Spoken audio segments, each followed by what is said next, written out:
अस्सलाम वालेकुम दोस्तों, welcome back to Journey Junction. आज का हमारा टॉपिक है एक हैरत अंगेज़ सफ़र। आज हमारे ब्लॉग का सरप्राइज़ डेस्टिनेशन है लंदन का साइंस म्यूज़ियम। जी हाँ, ये म्यूज़ियम दुनिया भर में मशहूर है और सबसे बड़ी बात ये कि ये बिल्कुल फ्री है। तो चले हमारे साथ एक्सप्लोर करते हैं साइंस की दुनिया को। आपको पता है कि साइंस म्यूज़ियम लंदन की सबसे दिलचस्प बात क्या है? म्यूज़ियम में 3 लाख से ज़्यादा चीज़ें रखी गई है, जिनमें सबसे पहला रॉकेट, अपोलो 10 कमांड मॉड्यूल और पहला जेट इंजन शामिल है। और ये सारी चीज़ें साइंस, टेक्नोलॉजी और इंजीनियरिंग की तब्दीली को जाहिर करती है। इसके अलावा मैं आपको दूसरी बात बताती चलूँ, science museum London educational programmes और वर्कशॉप्स भी प्रोवाइड करता है, जिसमें साइंस और इनोवेशंस के बारे में बताया जाता है। ये प्रोग्राम्स स्टूडेंट्स, फैमिलीज़ और बड़े लोगों के लिए होता है। ज़िंदगी भर के लिए लाइफ लॉन्ग जर्नी होता है ये। चले अब हम ज़रा इनकी तरफ देखते हैं। सबसे पहला है ये गोल गोल कुछ चक्रा चल रहा है। देखने में तो ये सिंपल सा कुछ ऐसा लग रहा है कि कोई गोल सी मशीन पड़ी हुई है, गोल से टायर पड़े हुए हैं। पर आपको पता है इनके पीछे हकीकत क्या है? इस व्हील्स को कहते हैं राइस ऑफ इंजीनियर व्हील। ये साइंस म्यूज़ियम में रखा गया है। ये शो करता है कि इंजीनियर्स ने आजकल हमारी दुनिया को कितना बदल दिया है। ये सबसे पहली व्हील है जो इंजीनियरिंग दुनिया में बनाई गई है। This exhibit gives you a look into the history of engineering, showing old things along with the new additions. यहाँ पर विजिटर्स देख सकते हैं कि इंजीनियरिंग ने कैसे सोसाइटी को बिल्कुल चेंज कर दिया है। जैसे जैसे वक्त गुजरता जा रहा है, एवरीडे एडवांस डेवलपमेंट होती जा रही है और ये किस तरह से हमारी हम इंसानियत को आगे बढ़ाने में हेल्प करता है। So this engineer wheels offers a helpful experience for everyone with its interactive display and interesting stories. Means engineer wheels अपने इंटरैक्टिव डिस्प्ले और दिलचस्प कहानियों के ज़रिए तमाम देखने वालों के लिए एक मुफीद तजर्बा फराहम करता है। और यहाँ पे देखें, इसके बारे में लिखा हुआ है कि किस तरह से, किसने, कैसे 1797 में, अराउंड कितना साल पहले ये इजाद की गई थी। और देखिए किस तरह से थी, आपको वीडियो में कैसे ख़ास दिखाया जा रहा है। यहाँ पे ये डिस्प्ले है और ये दिखाया जा रहा है कि पहली इंजीनियरिंग व्हील्स पहली मशीनरी किस तरह से ईजाद हुई, कैसी थी, किस तरह दिखती थी। और आज देखें हमारे इर्द गिर्द जितने भी चीज़ें हैं सब की सब मशीन्स पे चली गई है। कितना इजी कर दिया है, कितनी टेक्नोलॉजी एडवांस हो गई है। ये देखें, इनके बारे में सब कुछ दिया हुआ है। आप यहाँ पर आए, इनको पढ़ें, इनको एंजॉय करें। यहाँ पे हर टूरिस्ट आता है, एवरी सिंगल थिंग इसको एक्सप्लोर करता है। यहाँ पर वर्चुअल रियलिटी एक्सपीरियंस से लेकर इंटरैक्टिव स्टिमुलेशन तक यहाँ हर कोई कुछ सीख सकता है और मज़ा भी कर सकते हैं। So let's explore further. अब हम आपको दिखाएंगे एक दूसरी चीज़ जो कि साइंस एग्जीबिशन में रखी गई है। तो हमने जो पहले छोटी सी मशीन देखी वो तो एक एआई मॉडल था। अब ये है आपकी रियल मशीन। ये मैकेनिकल गियर्स और लीवर्स के ज़रिए चलती है और छोटी सी मोटर के ज़रिए चल रही है। इसकी मूवमेंट देखकर लगता है कि ये कोई नई इन्वेंशन है, लेकिन असल में ये मशीन हमारे पुरखों ने 18वीं सदी में बनाई है। आपको पता है इस मशीन का ताल्लुक 1712 में इंग्लिश इंजीनियर थॉमस न्यूकैमन से है। ये स्टीम इंजन की पहली मशीन है जो कि वाटर और गैस को इस्तेमाल करके एनर्जी प्रोड्यूस करती थी। तो दोस्तों, ये थी हमारी साइंस म्यूज़ियम में पहली मशीन का सफ़र। इस मशीन को देखना एक असल ज़िंदगी का तजुर्बा है जो हमें हमारी इंजीनियरिंग की शुरुआत याद दिलाता है। अगर आप लंदन में हैं तो ज़रूर इस मशीन को देखने के लिए आएँ। तो अब हम आगे चलते हैं। आगे चलने से पहले मैं आपको इस मशीन की एक और ख़ास बात बताती चलूँ कि इस मशीन ने ही इंडस्ट्रियल रिवॉल्यूशन का आगाज़ किया था और मॉडर्न इंजीनियरिंग की बुनियाद रखी थी। इसने फैक्ट्रीज़ को ताकत दी और ट्रांसपोर्टेशन को आसानी से कर दिया गया। और इसी बड़ी मशीन की वजह से आज हम लोग इतनी फैसिलिटीज़ में हैं। तो आप देख सकते हैं कितनी खूबसूरती से इन लोगों ने संभाल कर रखा हुआ है। ये है पहली दुनिया की फ़र्स्ट मशीन, जिसकी वजह से आज हम लोग इतनी फैसिलिटीज़ और इतनी न्यू टेक्नोलॉजीज़ में सफ़र कर रहे हैं। तो चले अब हम देखते हैं ये क्या है, ये क्या AI मॉडल बनाया गया है। ये है जनाब first boiler of the world. देखिए कितना खूबसूरत AI मॉडल बनाया है इसको। देखेंगे अब हम इसकी रियलिटी भी देखेंगे कि फ़र्स्ट बॉयलर दिखता कैसे था। ये तो AI मॉडल है जो उन्होंने बनाया है, और यहाँ पर उन्होंने इनके बारे में लिखा हुआ है कि अर्ली स्टीम बॉयलर, मतलब सबसे पहला बॉयलर। आप देख सकते हैं किस तरह से लोगों ने खूबसूरती से बनाया है, उसके पिक्चर्स लगाई गई हैं। तो दोस्तों, जब हम इंजीनियरिंग की दुनिया में घूमते हैं तो हमारे सामने अक्सर कुछ ऐसी चीज़ें आती है जो हमारी ज़िंदगी को बदल देती है।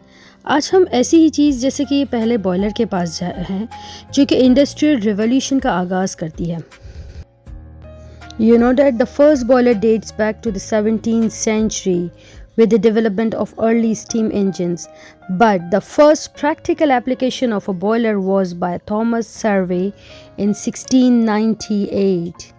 Not only this, the first boiler propelled the industrial revolution forward. It provided power to factories and facilitated transportation, leading to significant advancement in production and commerce. और आप यहाँ देख सकते हैं कि इसके बारे में सारी चीज़ें लिखी गई है कि द फर्स्ट एनर्जी क्राइसिस क्या थी, कैसे मशीन ईजाद की गई। यहाँ पे बताया गया है कि 1700 के साल में पहली एनर्जी क्राइसिस आई थी, जिसको फिर इन लोगों ने कोयले के थ्रू फुलफ़िल किया गया। अब चले ज़रा देखते हैं कि और क्या क्या मशीनरी यहाँ पर रखी गई है, कितनी बड़ी बड़ी बॉयलर्स है, कैसे फर्स्ट स्टीमर कैसे ईजाद हुआ, कैसा दिखता था, ये सब आपको भी यहाँ पर देखने को मिलेगा। ये देखें कितनी खूबसूरत चीज़ रखी गई है यहाँ पर। ये फर्स्ट बॉयलर थे, और आहिस्ता आहिस्ता साइंस से तरक्की करती गई और फिर इसको और ज़्यादा बेहतर बनाते गए। As you can see, a preserved example of the first boiler you can still found in the Science Museum in London. It gives a clear understanding of its importance and historical significance, which is very, very important for every visitor to understand. Now you can see, देखिए ये है बड़ी big boiler, first boiler जो invent की गई।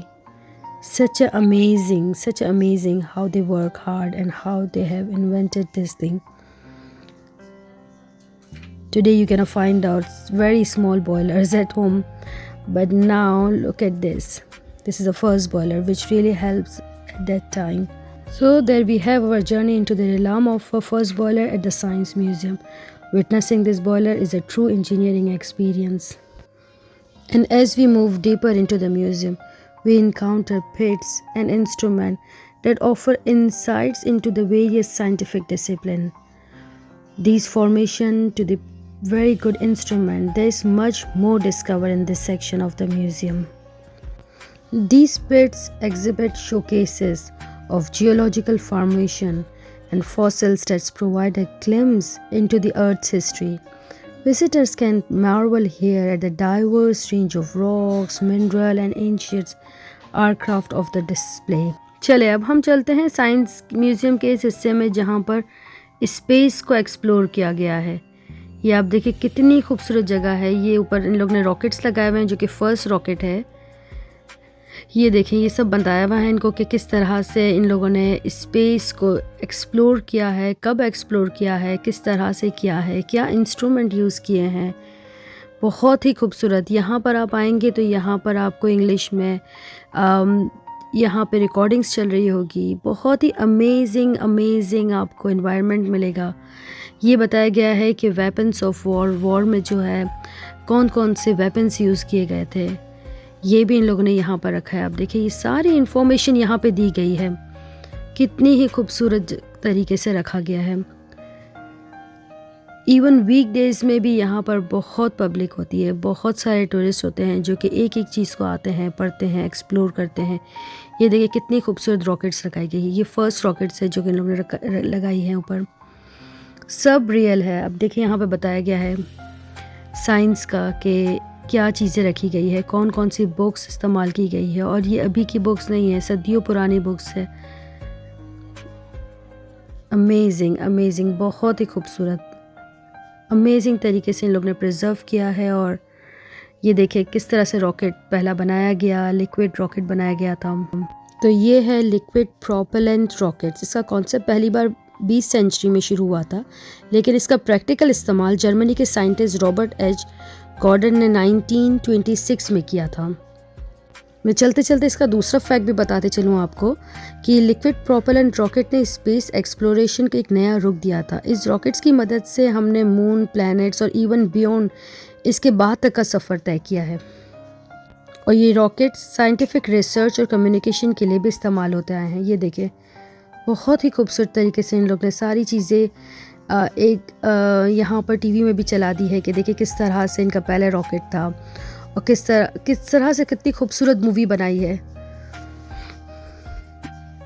किस तरीके से बड़े बड़े इंस्ट्रूमेंट्स यूज़ किए गए हैं और किस तरह से पहला रॉकेट्स इन लोग ने लॉन्च किया। ये सारी मूवी आप यहाँ पे साइंस म्यूजियम में देख सकते हैं। It's amazing. ये देखिए कितनी खूबसूरत तरीके से रखा गया है सारी चीज़ों को। यहाँ पे वीडियोस आप देख सकते हैं, लाइव चीज़ें देख सकते हैं जो कि पुरानी इन्वेंशंस थी। ये सब ओरिजिनल है जिन सबको प्रिजर्व किया गया है यहाँ पर।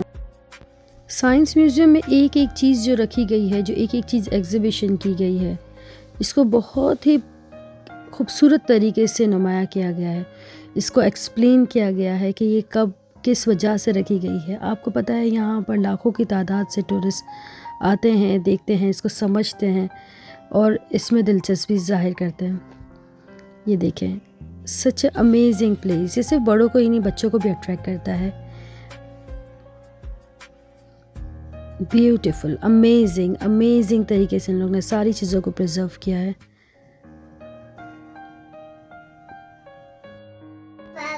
Let me tell you one more thing about this. These rockets are typically used in space missions, and these rockets are known for their high performance, and their systems help them to travel at high speeds and cover long distances. Science museum का ये पूरा हिस्सा rockets और space के बारे में define किया गया। ये जो रॉकेट्स आपको दिखाए जा रहे हैं, ये RL-10 इंजन है के रॉकेट्स होते हैं जो 1962 में तैयार हुआ। ये एक लिक्विड हाइड्रोजन या लिक्विड ऑक्सीजन से चलने वाला इंजन है जो उस वक्त का एक सबसे बड़ा टेक्नोलॉजिकल एडवांसमेंट माना गया था। और इन रॉकेट्स का इस्तेमाल मुख्तलिफ खलाई मिशंस में इस्तेमाल हुआ था। तो ये तो थी सारी इसकी एक्चुअल इन्फॉर्मेशन। चले अब हम ज़रा मज़ेदार बातें करते हैं। अब आप अंदाज़ा लगाएं, आपको क्या लगता है अगर हम मून पर फुटबॉल खेलें तो बॉल कितनी दूर तक जाएगी? मून पर ग्रेविटी ज़मीन के मुकाबले में बहुत कम है, इसलिए बॉल। चले मैं अब आपसे एक और मज़े का सवाल पूछती हूँ जो साइंस म्यूज़ियम से रिलेटेड है। अगर आप एक दिन के लिए किसी भी साइंस फिक्शन मूवी का गैजेट यूज़ कर सकते हैं तो आप कौन सा गैजेट इस्तेमाल करेंगे? टाइम मशीन या फिर इनविजिबल क्लॉक? आप कमेंट्स में मुझे आंसर करके बताएं इसका। इस साइंस म्यूज़ियम के स्पेस डिपार्टमेंट से मुझे एक बात याद आई। सोचिए अगर आपको एलियन के साथ डिनर शेयर करना पड़े तो आप उनको क्या खिलाना पसंद करेंगे? शायद एक प्लेट बिरयानी उनके लिए इतने ही मज़ेदार होगी जितने हमारे लिए होती है। तो चले, ये तो थी छोटी छोटी सी मज़ेदार बातें जो आपको मुस्कुराने पे मजबूर कर दे। चले एक्सप्लोर करते हैं मज़ीद साइंस की दुनिया को। तो चले अब हम चलते हैं साइंस म्यूज़ियम के नेक्स्ट हिस्से में जो कि है मेकिंग द मॉडर्न वर्ल्ड। ये सेक्शन मॉडर्न टेक्नोलॉजी और उसकी इवोल्यूशन को सेलिब्रेट करता है। तो चलिए इस सफ़र पे कुछ मज़ेदार और इंटरेस्टिंग फैक्ट के साथ चलते हैं हम लोग साथ में। आपको पता है स्मार्टफोन से पहले क्या था? क्या आप जानते हैं कि पहले लोग लंबी दूरी के पैगाम भेजने के लिए कबूतरों का इस्तेमाल करते थे? इमेजिन करिए अगर आज भी हम मैसेज भेजने के लिए कबूतरों का यूज़ करें तो शायद हमें एक्स्ट्रा कबूतर रखने पड़े और अपने ही बैग में।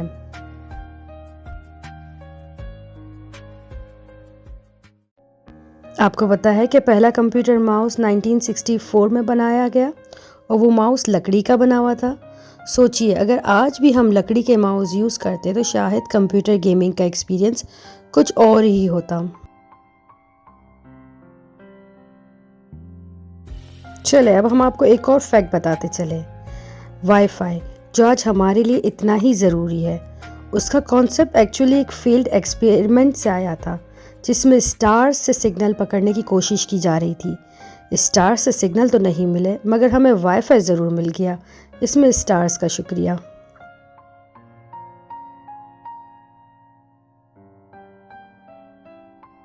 तो साइंस म्यूज़ियम की इस सेक्शन में, मेकिंग द मॉडर्न वर्ल्ड के सेक्शन में,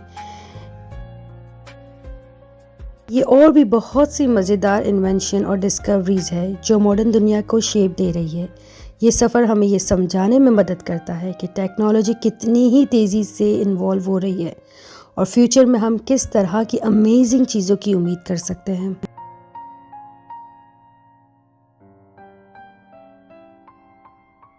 उम्मीद है आपको ये छोटी सी मस्ती का सफ़र पसंद आया होगा। साइंस म्यूज़ियम हमेशा कुछ नया सिखाने को तैयार है, बस ज़रूरत है तो एक्सप्लोर करने की। तो चलो हम अभी आगे एक्सप्लोर करते हैं और आगे देखते हैं कि साइंस म्यूज़ियम हमें और क्या क्या दिखाती है। अरे अरे, ये क्या! साइंस म्यूज़ियम में तो फैब्रिक बनाने वाली मशीन भी है। तो चले इसको एक्सप्लोर करते हैं। साइंस म्यूज़ियम में धागे से लेकर फैब्रिक तक का सफ़र सिर्फ दिलचस्प ही नहीं, बल्कि बहुत ही मज़ेदार है। आइए फैब्रिक बनाने वाली मशीन की कुछ अनोखी और मज़ेदार हकीकत जानते हैं। 18वीं सेंचुरी की स्पिनिंग जेनी एक ऐसी मशीन थी जो धागे को बनाने का काम तेज़ी से और आसानी से कर देती थी। एक बार में 8 धागे बना सकती थी, जैसे एक सुपर वुमन की मल्टीटास्किंग होती है। इसके बाद साइंस म्यूज़ियम में दिखाया गया है फ्लाइंग शटल। फ्लाइंग शटल ने वेविंग को इतनी तेज़ी से कर दिया था कि एक वीवर अकेले ही 2 लोगों का काम कर सकता था। अब इमेजिन कीजिए अगर आपके पास भी ऐसी मैजिक शटल हो तो आपका काम भी दुगना काम कम समय में हो जाएगा।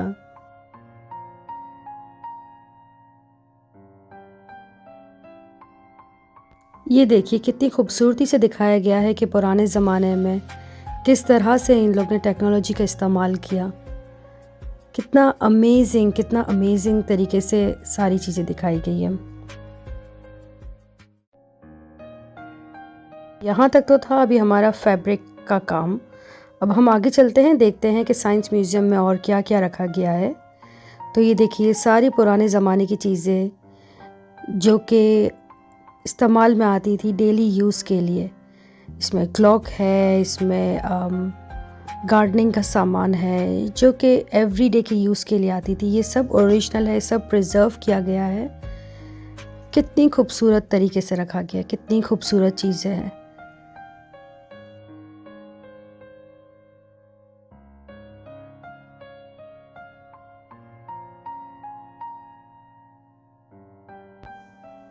यहाँ साइंस म्यूज़ियम पर हर एक चीज़ रखी हुई, हर एक एग्जिबिट, हर इन्वेंशन और हर एक डिस्प्ले हमें दिखाता है कि इंसानी दिमाग कितना पावरफुल है और उसकी सोच कितनी लिमिटलेस है।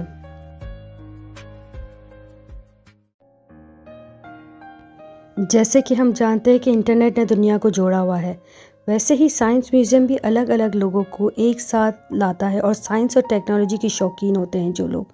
यहाँ हर कोई अपनी क्यूरियोसिटी एंड नॉलेज को एक्सप्लोर करने का मौका पा लेता है।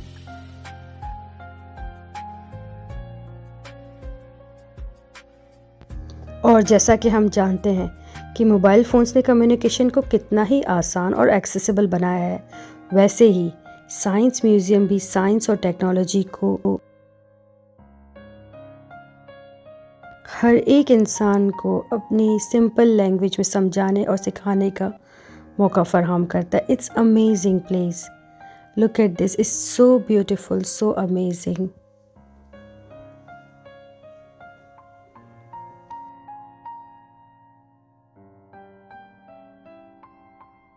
और जैसा कि आप लोग सब जानते हैं कि इलेक्ट्रिसिटी ने ज़िंदगी को कितना रोशन किया है, it's very important in every people life.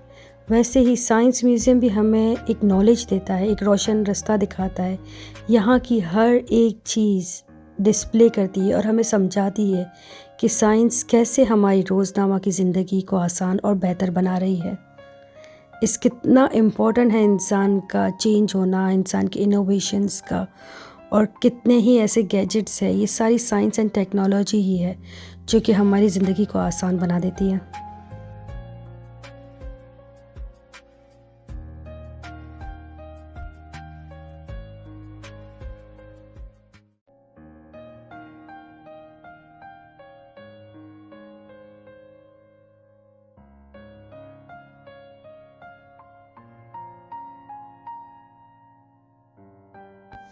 तो चले अब हम आगे देखते हैं कि साइंस म्यूज़ियम के किस हिस्से में हम जा रहे हैं। ये तो सारी मशीन्स है जो कि दिखाई गई है। Such amazing work,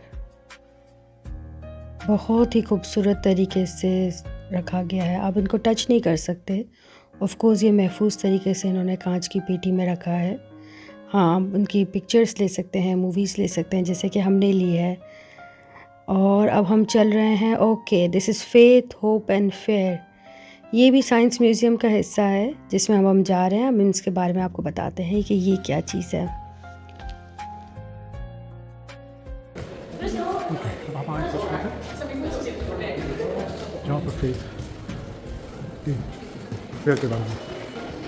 science museum के इस सेक्शन में फेथ, होप एंड फेयर को एक्सप्लोर किया गया है, इसके बारे में बताया गया है। अब फॉर एग्ज़ाम्पल अगर फ़ेथ की बात की जाए तो आपको यकीन है या नहीं, लेकिन एक रिसर्च के मुताबिक अगर आप साइंटिस्ट बन जाते हैं तो आपका ईमान साइंस में और भी मजबूत हो जाता है। सोचो अगर एक दिन आप भी सुपर हीरो साइंटिस्ट बन जाए तो कितना मज़ा आएगा। इसका नाम होप रखा गया है, उम्मीद, मतलब इस सेक्शन का। साइंस का वर्ल्ड कितना ही एक्साइटेड है ना। इस एरिया को इन्होंने 3 हिस्सों में बताया गया है, hope, faith, hope and fair. तो जब फेयर की बात की जाए तो उन्होंने इस तरह से इसको एक्सप्लेन किया है कि साइंस के साथ थोड़ा सा खौफ भी ज़रूरी है। एक स्टडी के मुताबिक जब हमें पता चलता है कि कोई वोल्केनो इरप्ट होने वाला है या अर्थक्वेक आने वाला है तो हम थोड़ा सा डरते भी हैं, लेकिन ये खौफ हमें अलर्ट कर देता है, कॉशियस करता है, ताकि हम अपनी हिफाजत और प्रोटेक्ट कर सकें।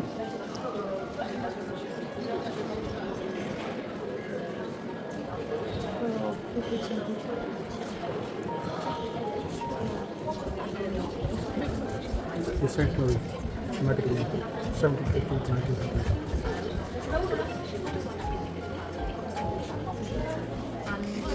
Even though I was pregnant for only 4 weeks, no matter when the miscarriage happens, Shopsy, 1800 to 1900.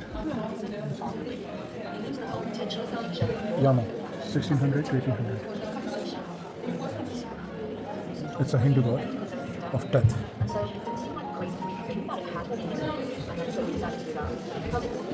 This one is Saint Adrian, 1800 to 1900, also known as Hadrian. Saint Adrian was a Roman convert to Christianity who became a married in AD 306. Saint Roch, from 1400 to 1500. Saint Roch was a Christian pilgrim in the 1300 who was believed to protect against and cure the plague.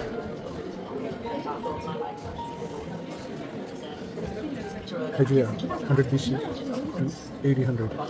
Hygeia was a ancient Greek goddess for health, daughter of Asclepius. White Tara.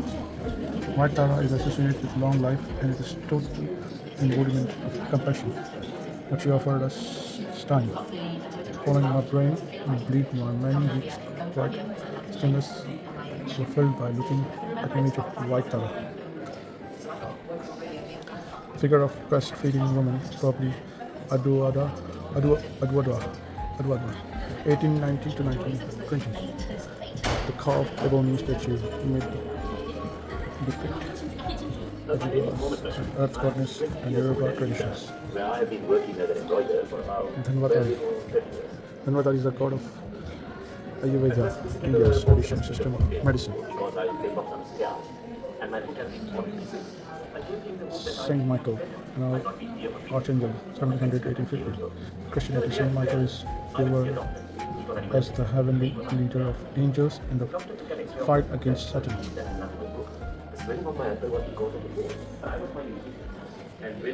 Saint Apollonia. Saint Apollonia had a teeth humor as a torture.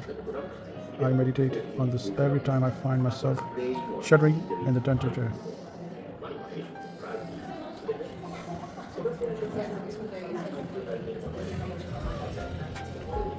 Vaishya Jia Guru, Medicine Buddha. Saint Lucy, 1800 to 1900. Saint Lucy name comes from the Latin word lux, means light.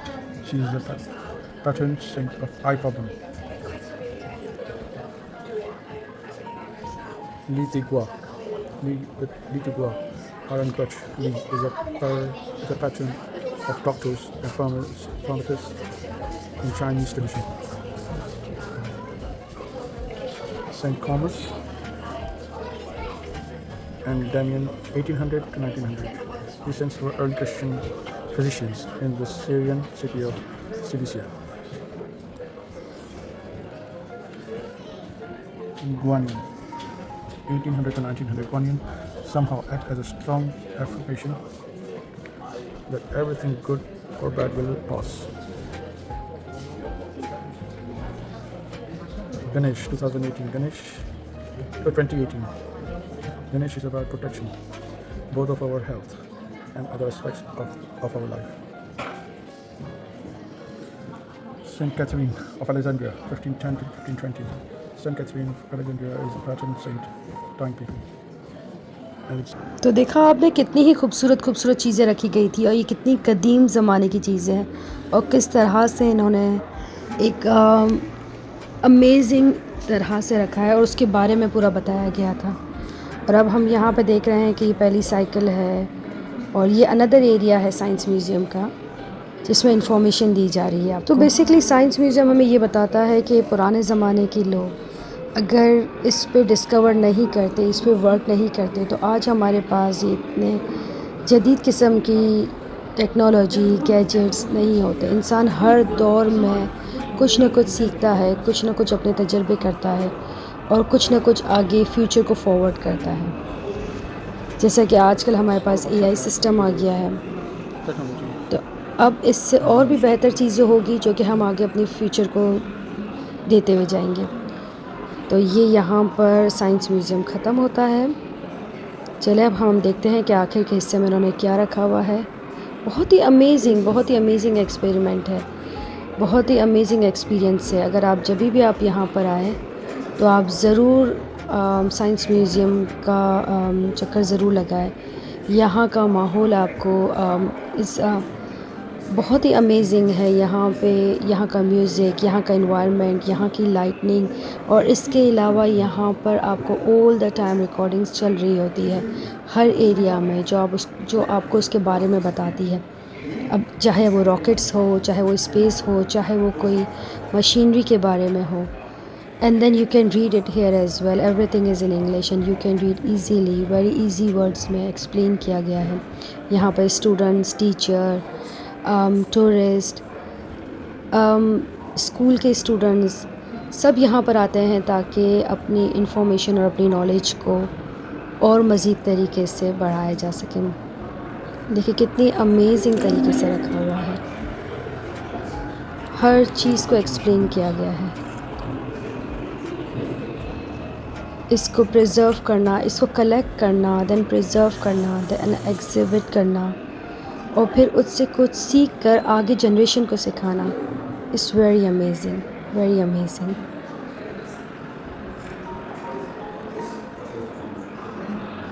बहुत ही मज़ेदार था आज का सफ़र science museum में। उम्मीद है आपको ये वर्चुअल टूर पसंद आया होगा और अपनी नई चीज़ों की मज़ीद इन्फॉर्मेशन हासिल की होगी। अगर आपको कोई सवाल है या आपकी कोई एडवाइस है तो हमें अपने कमेंट्स में ज़रूर बताएं।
this was not representing the message to the world.